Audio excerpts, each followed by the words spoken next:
Pessoas, eu sou o Miguel, esse aqui é o PeeWeeCast, o podcast do canal Piuí. Eu diria que é o podcast mais heróico da história, tá? Boa. Mais do que qualquer outro, porque a gente tem aqui Léo Piuí, que mais do que um herói, ele é um pai. Mano, tu é um guerreiro. Pô, coisa linda, cara. Obrigado por essa introdução. E hoje nós estamos aqui reunidos para falar sobre heróis, mas talvez para criticar heróis modernos, é isso? Porque tem uma frase que diz o seguinte: não se faz mais heróis como antigamente. Será que essa frase é verdadeira ou não? Com certeza. Vamos trazer alguns personagens do passado, do presente, botar eles todos uns contra os outros. E para isso trouxemos aqui dois dos nossos maiores heróis, né? Uhum. Eduardo Spor, seja bem-vindo. Beleza? Abraços heróicos e épicos pra todo mundo aqui. E ele, o nosso herói cancioneiro, Maurício Sescon. Olá, pessoas, aqui é o Sescon. Ele é o Sescon. Eu vou defenestrar a opinião Zé Ramalho, eu sei, né? do Léo, do Dudu e do Miguel. Aonde? Vou defenestrar só aqui no Piuí. Ah, tu deveria ter continuado, né? Fazer o Defender refrão, né? no Piuí. Tá bom, tá perfeito. Ah, não, tá bom, tá ok, né? A mente do artista. Deixa ele fazer o que ele quer. Que isso?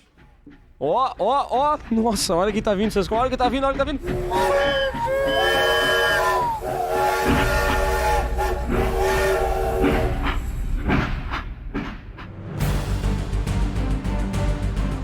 Exatamente, vamos trazer heróis aqui hoje, tá? Antigamente tínhamos os maiores heróis, tá? Que eram os heróis brucutu, maiores em todos os sentidos, né? Porque eles eram muito fortes. E antes de começar esse podcast aqui, eu ouvi uma frase de um certo cidadão que está nessa mesa, perto de mim, que falou algo como: o novo Batman do Robert Pattinson é pequenininho, magrinho. Ele não é tão legal assim. E aí, Dudu? É verdade, minha opinião. Eu não curti muito o trabalho dele lá no Batman. Como é que é o nome? The Batman. The Batman. The Batman, tá? Eu achei ele muito fraquinho, né, cara? Mas, não sei, né, cara? Vocês gostaram, né? Tá, mas entre esse daí e o do Ben Affleck? Pois é, cara. Eu acho que a gente ainda não teve um Batman que... Porque é o que...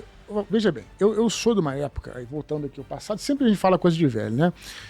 Que eu conheci, cara, eu assisti o Super-Homem no cinema, né, cara? Então a gente tinha ali o Christopher Reeve. Christopher Reeves foi o cara que se encaixou perfeito ali como Super-Homem. Outros, né?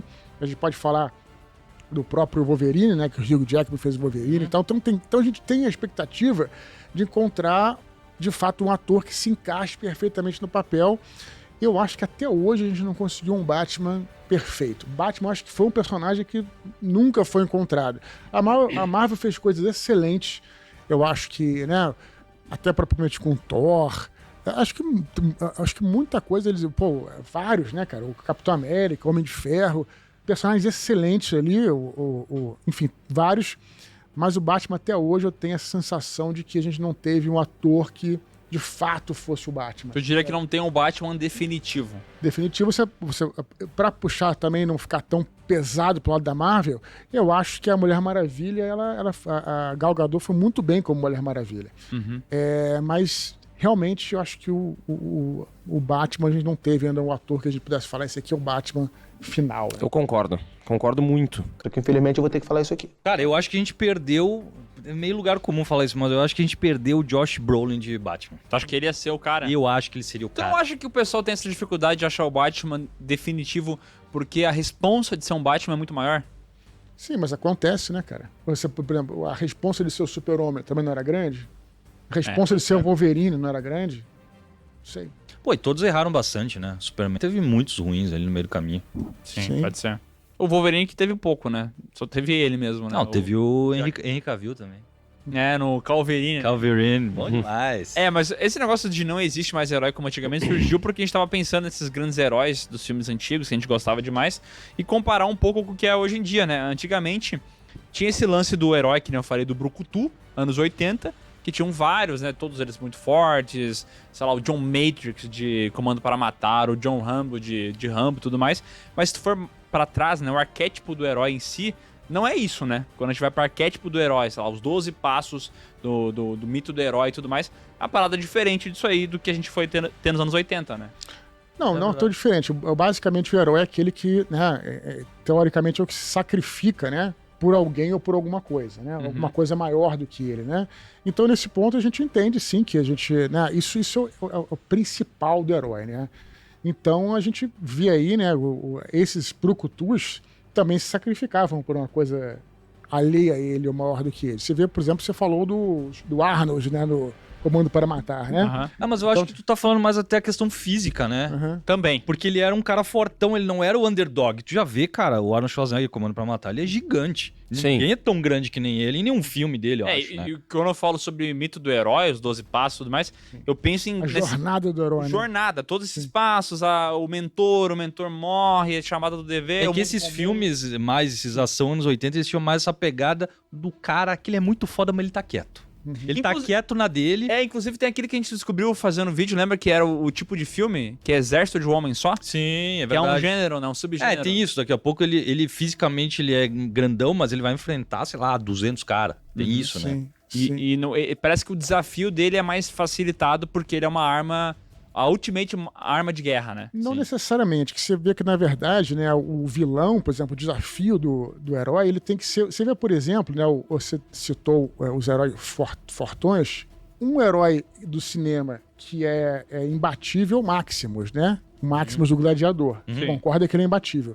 Como é que você resolve isso? Quer dizer, o vilão, ele caminha em um campo em que o herói desconhece. Então você coloca o vilão lá como Commodus, né, que é o Joaquim Fênix, ele caminha no campo da política. Isso é quando o roteirista escreve o roteiro, a gente não percebe, mas ele tem esses conhecimentos na mão. Você vê que já no início do Gladiador, perguntam para o Maximus, você seria o imperador? Você prefere república ou prefere império? Ele fala, eu não quero saber de política. Quer dizer, ele tem aversão à política. Então, o inimigo caminha num campo em que o herói não conhece e o herói fica perdido ali quando ele é introduzido nessa jornada, né? Acho que sempre existiu isso, né? Eu acho que se usa esses passos, né, da jornada do herói para falar sobre qualquer coisa, não necessariamente personagens heróicos, personagens brucutus, etc, né? Tá, mas esse mito do herói do Joseph Campbell, ele escreveu com base em histórias do mundo, né? Mitológicas, principalmente. Não, o mito do herói, o Campbell, o Joseph Campbell, que você está falando, estudioso americano e tal, ele leu, né? Era um mestre em mitologia comparada, em religião comparada, leu vários mitos ao redor do mundo e descobriu que eles são semelhantes. Tinha um padrão ali. Tinha um padrão. E de onde vem esse padrão? Né? Esse padrão e a teoria dele é que nós, seres humanos, somos parecidos em todo local, né? Na Índia, na China, no Brasil, os índios brasileiros, sem contato nenhum com os índios malásios, qualquer coisa assim, né? Eles escreviam as mesmas histórias. Por quê? Histórias parecidas. Porque são coisas que nós passamos, né? Né? Você vê, por exemplo, tem a jornada do herói, tem o chamado para aventura, né? Aí tem a recusa do chamado. Essas coisas, cara, você, de repente, né, tá sendo chamado para um novo emprego. Você recusa porque você tem medo. Aí alguém chega e te incentiva. Até em jornadas pessoais e curtas, esses padrões são observados. Todos nós experimentamos isso, né? Então, por isso que isso se comunica com a gente. Inclusive, depois, um outro escritor chamado Christopher Vogler escreveu um memorando para a Disney, pegando essas etapas do chamado monomito, né, Jornada do Herói que o Campbell tinha feito, e preparou um memorando, quer dizer, um documento para os roteiristas da Disney seguirem. Né? Foi usado, diretrizes, né? Inclusive, o Rei Leão e coisas do tipo e tal. Por quê? Porque um filme da Disney tem que ser bem assistido na China, né? Tem que ser bem assistido, né, em qualquer outro lugar do mundo, no México, tem que fazer esse sentido em Angola e tal. Então, é basicamente isso. E esses padrões mitológicos são observados também nas histórias populares, nos filmes, né? Porque você quer entrar no cinema, quer ler um livro e quer se emocionar. E você vai se ver ali. Eu já passei por uma situação parecida. Já teve alguém um mentor que me incentivou, né? Eu já passei por uma situação de crise. Eu já superei essa crise, morri e renasci. Quer dizer, claro, simbolicamente, né? Uhum. E é sobre isso que se fala Jornada do Herói, que é usado nessas histórias. Por isso que quando tu fala bastante sobre o Senhor dos Anéis, tu que é um grande fã do Senhor dos Anéis, tem muito dos passos do herói, né, lá. Tem quase todos os elementos que tu consegue encaixar. E uma das paradas que é diferente do que a gente comentou sobre os Brucutus anos 80 é o herói improvável, né? Que é tipo assim, pô, o Frodo é pequeno, ele é fraco e tal. Ele não tem como batalhar contra os orcs, mas ele tem a jornada dele. Então ele vai atrás, tem ajuda de outras pessoas, claramente. Mas ele é um herói improvável e mesmo assim ele vai até o final, né? Tá, mas uma pergunta, né? Porque a gente também tá falando de passado e presente, né? O Luke Skywalker não seria mais ou menos algo muito parecido com o Frodo? Sim. Vocês que entendem mais de Star Wars do que eu. Porque também, o fazendeiro... o Luke Skywalker talvez seja o melhor exemplo da história de jornada do herói seguida totalmente à risca, né? Tem todos os passos, né? E eles são muito literais, né? Exatamente, muito literais. Eu sempre aponto como exemplos, né, da Jornada do Herói, o Star Wars, o primeiro, que é bem fechadinho, né? E o Matrix, o primeiro Sim. O Matrix, inclusive, sem querer discordar, cara, o que você estava falando, mas o Matrix, cara, a parada é tão igual que até na terminologia, por exemplo, existe uma etapa que chama-se travessia do primeiro limiar. Isso é uma etapa, não precisa ter um limiar, nada disso. Só que os caras vão lá e fazem um portal. Sim. A travessia do primeiro limiar é quando o cara atravessa o espelho. Até nisso, os caras foram literais, né? Até nessa parte, né, visual, né? Então, eu diria que os dois filmes são base, né? São muitos exemplos de... E essas histórias, quase todas elas, mais populares, elas têm isso. O Harry Potter também tem isso. Sabe, tu pega o garoto e tal, Jogos Vorazes, a Katniss passa muito disso também. E essas franquias muito famosas que as pessoas adoram, que tem um herói, o escolhido, é sempre assim. É que ele seja improvável, ele diria que é uma pessoa comum, né? Não, improvável porque... de ser comum, de ele não ser um... Por exemplo, que nem a gente comentou antes do John Matrix, ele é quase uma força da natureza, entendeu? Tipo, ele é o herói em todas as suas capacidades, né? E digo de ser improvável por ele ser uma pessoa comum, né? Porque nós somos pessoas comuns, né? E que todos nós somos pessoas comuns e que aprendemos e passamos por coisas, tal. Então, você começar com um indivíduo que é um cara que é comum, né? Que não tem nada de especial, e você ir passando as etapas, aprendendo e tal. Geralmente, inclusive, você acha que você é uma pessoa comum, mas você tem alguma coisa especial em você. Olha só a identificação, como todos nós. Nós somos pessoas comuns, mas todos nós somos especiais. Concorda? Desculpa aí. Vamos tocar violão, por exemplo. Né? Outra coisa Então, especial. você falou do Harry Potter.